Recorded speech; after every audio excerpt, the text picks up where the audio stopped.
નખત્રાણામાં cricket ટુર્નામેન્ટના બહાને છેતરપિંડી આચરવામાં આવી, જેમાં ઠગબાજ પ્રજ્ઞેશે 7.5 લાખ રૂપિયા લઈને અને તે રફુચક્કર થઈ ગયો હતો. એક ખેલાડી દીઠ 30,000 ઉઘરાવ્યા હતા.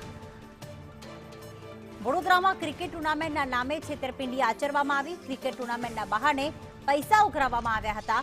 એક ખેલાડી દીઠ 30,000 ઉઘરાવવામાં આવ્યા અને આ રીતે 7.5 લાખની છેતરપિંડી આચરી છે.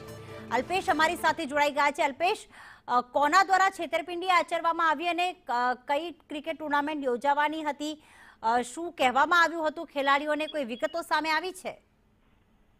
જે ચોક્કસથી જે પ્રાથમિક વિગતો સામે આવી છે તે મુજબ નખત્રાણાની ખાનગી શાળામાં પીટી શિક્ષક તરીકે ફરજ બજાવતા પ્રજ્ઞેશ નામના એક શિક્ષક છે, તેમના દ્વારા લાખો રૂપિયાની ઠગાઈ કરવામાં આવી છે. તેમને ક્રિકેટ ટુર્નામેન્ટના બહાને વાલીઓ પાસેથી વિદ્યાર્થી દીઠ 30,000 જેટલા રૂપિયાની રકમ ઉઘરાવી હતી અને ટોટલ તેમને 7.5 લાખ રૂપિયા લઈને તે સ્કૂલનો શિક્ષક છે તે હાલ ફરાર થઈ ચૂક્યો છે. કેટલાક વાલીઓએ આ મામલે વડોદરામાં તપાસ કરતા આવી કોઈ પણ જાતની ટુર્નામેન્ટનું આયોજન નહીં થયું હોવાનું સામે આવ્યું હતું ને સમગ્ર મામલો છે તે બહાર આવ્યો છે. જો કે આ નખત્રાણાની જે અર્ચના સેન્ટ ઝેવિયર સ્કૂલનો શિક્ષક છે તે થોડા સમય પહેલા જ આ સ્કૂલની અંદર ભરતી થયો હતો અને ત્યારબાદ તેમને વિદ્યાર્થીઓ અને વાલીઓમાં આ પ્રકારે વિશ્વાસ કેળવીને લાખો રૂપિયા લઈને ફરાર થયો છે.